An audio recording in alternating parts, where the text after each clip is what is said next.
Hello and welcome to 2025 and my first video in a very long time. So these are my favourite ones to watch and also probably my least favourite to try and make myself because I have to narrow down which ones are my favourites. So I'm doing a top 10 this year. I am not doing them in order because that is too much for my brain. So I read 84 books this year, which was pretty good. I did 100 2023, which is the first time I ever did that. Bit crazy. I was surprised I actually read this as much as I did because I've been having lots of changes with jobs. I've been directing a musical, which has been stressful but amazing. And yeah, I've read some pretty good books. So let's start with my 3 honourable mentions that almost made the list. First, I have Heartbones by Colleen Hoover. This is the kind of OG indie cover. So I know there are lots of mixed opinions on Colleen Hoover and that's fine, but I like her books for just a quick angsty time and they're usually quite emotional and this was not an exception. I actually read this with my Smutty Buddy book club that I do with my friends Beth, Emma and Tina. I will put their socials down below, and a lot of them hadn't read a Colleen Hoover before and we all pretty much loved it. So I think it's best to kind of go into these without too much foreknowledge.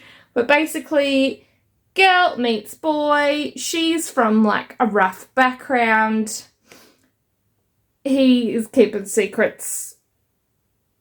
I can't even say too much. But yeah, it starts with a bang. It's really fast and some really important discussions. Next, I have Divine Rivals, which wasn't what I expected, but I still really enjoyed it. So I read this also with a different book club with my friends from dance class.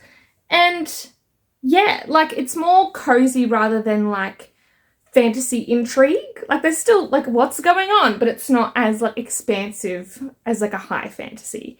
But yeah, just the banter between these two, the emotions, the wartime, and I can't say everything that happens, but it was just really cute. So I need to read the second one still. And last, I have Hellbent by Leigh Bardugo. I read both Ninth House and Hellbent today.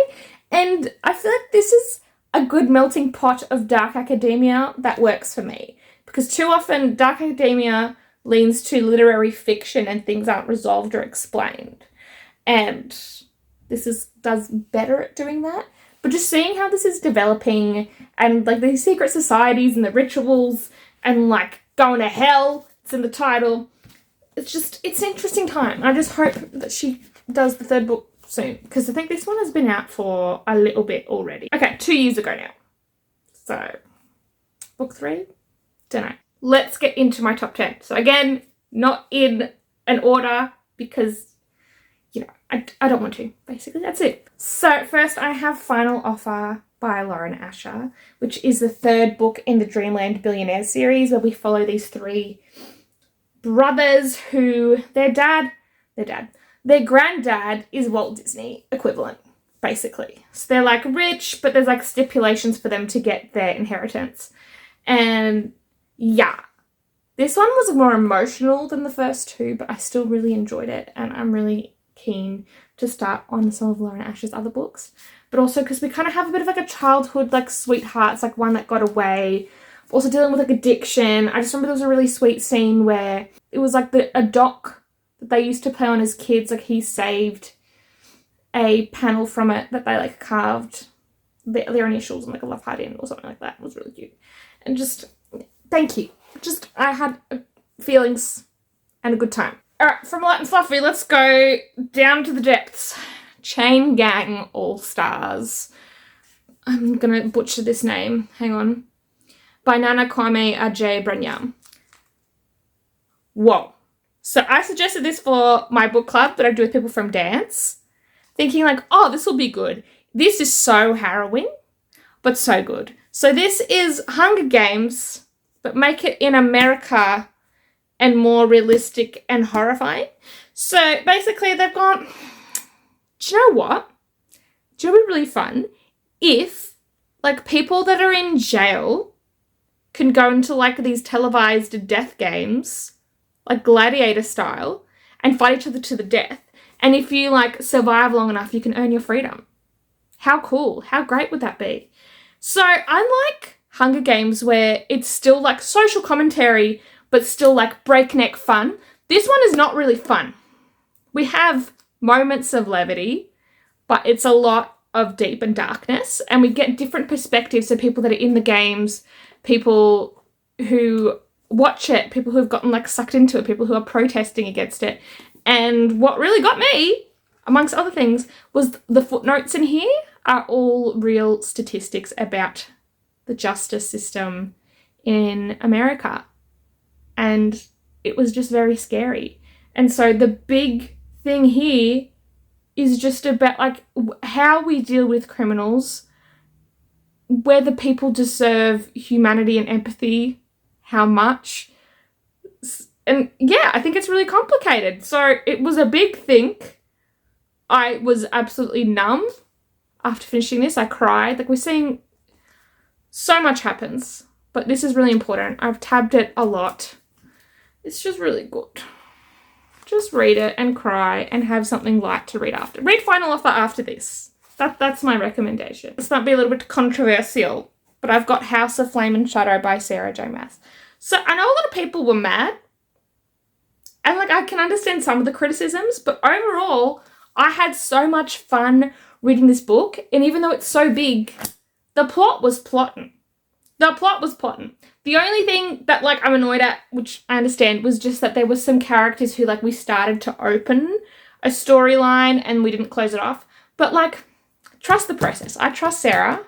I think she's going to come back in some other books to come back to it. But just, yeah. Look, I couldn't tell you everything that happens in here, but it was so good. And I really like this world. Like, I want to live there. Next, I have Will of the Many by James Islington. So this book's getting a lot of buzz, as it should. And look, it's long. I'm not going to lie about that. But it's really cool. We're going to like Roman Empire school, and there's just a lot of like machinations and politics and intrigue and absolutely crazy shit at the end that I'm like, James, you've left us hanging and you're not got the next book ready. How could you do this? But also that's the mark of an artist in it. But yeah, just the whole concept of this world is really bloody cool. So giving your will is like an actual tangible thing that you can give to someone. And so that's kind of how this society works, is that there's like a caste system of like of giving will to people. So kind of the people at the top have like 10,000 people's will, and the people at the bottom don't get anyone's. And that will is kind of both your like mental fortitude and your physical strength, but to the point where the people that have like lots of this will are almost like superheroes a little bit. Like, they're really strong. They've got like a version of magic that's like science magic. If you came here to get full explanations, don't. I'm just here for the vibes. And this was a vibe. I have Goldfinch by Raven Kennedy. This series took me by storm. Okay, so the first one is Guild. You need to start there. And so this is a King Midas retelling, and it's like Fae. And when I tell you I cried reading this book, oh my God, it was just, some of the character work in here is just like masterclass. That you go from hating a character to just seeing them become the best character. Like, arguably that I would like more than some of the actual leads in the story. In this one, we follow Oren. She is a gold girl. Her skin, she gold. And she is King Midas's prisoner. Lover, kind of. It's a toxic situation. And we just get to see her become the biggest badass of them all. So, like, I kind of want to say this whole series, but this was a fantastic way to wrap it up. And I'm like, this is one of my new favourite authors. Like, she's just done such an amazing job. And as for the actual reading experience, I read this whole series with my roommate Bethany, who's off at the beach, jealous. But so to the point, because we lived together, we weren't just going like, oh, let's meet up in a week and talk about it. We would only read this physically together and stop at the same point. So it took us a long time to read the whole series, but just being able to share it and have theories and freak out together was so special. So thank you to Bethany. Thank you to Raven. Don't sleep on this series. It's so good. It is so good. It's a slow burn, but you get payoff. Journey for destination. The next one I've got for you is Caught Up by Liz Tomford. I read this whole series in 2024. So it starts with Mile High and then Play Along's the last one. Mile High, The Right Move, Caught Up, and then Play Along. This series is so good. It's a sports romance series that follows just different friends and different sports. So we start off with hockey, basketball, and this is the baseball one. And just my heart. We've got a single dad. We've got a nanny. We've got her, like, falling in love with him and the kid falling in love with her, and her, like, just reigniting her passions and overcoming trauma. Like, just Liz knows what she's doing. It's never just fluff. Like, we get some fluff, we get some sexy times, but we also just get, like, really big character arcs of people dealing with their shit and coming together with someone else who's also worked out their shit, or they can work their shit out together. And it's just beautiful. I cried reading this in a good way. And just, if you need a good book, just read this series. Just do it. That Time I Got Drunk and Saved a Demon. This book is like this big. It's tiny. I read it in a day.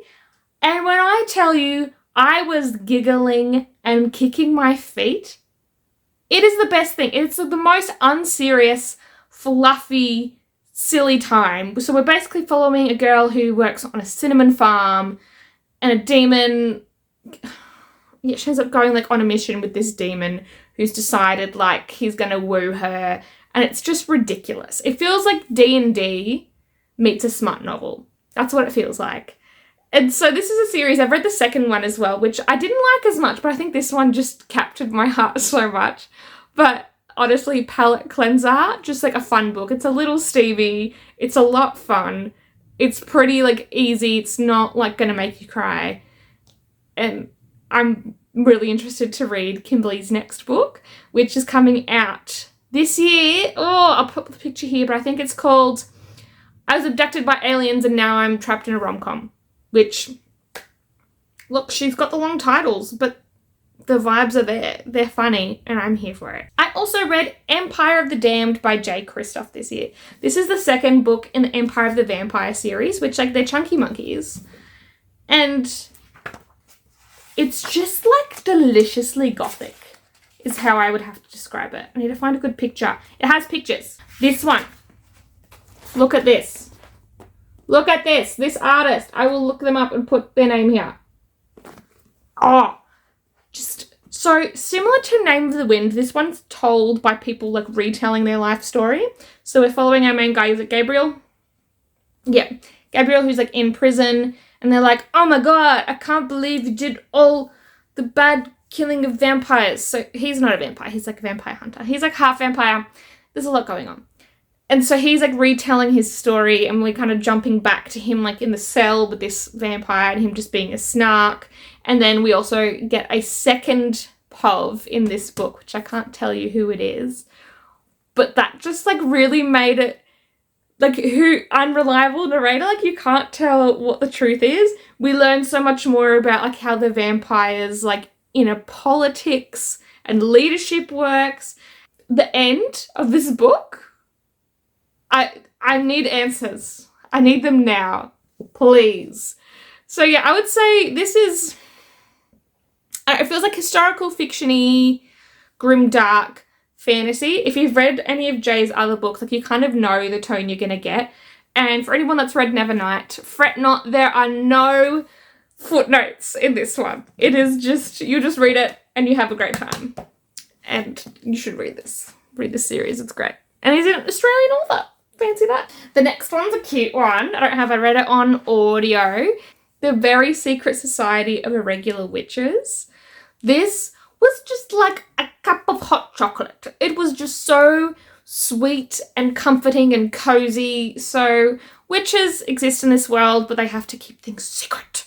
And if they even gather in numbers, it kind of makes their powers go a bit crazy. So we follow this character where people kind of go, I think she might be a little bit witchy, huh? Let's get her to be a nanny to our 3 little fledgling orphan witches that live on this estate. And these kids stole my heart. It was so funny. Like, immediately one of the kids already plotting her death. Like, it's very kind of like Nanny McPhee. Like, I'm going to get rid of you. Nah. And so we just get like some beautiful like bonding, like family, like found family type moments, as well as like there's just a really sweet romance in here. And like we've got our characters kind of got some trauma shit that she works through as well. And I had to compare this to something. I'd say it's like House in the Cerulean Sea in that it maybe slightly less whimsical and a bit more magic-y than monstery.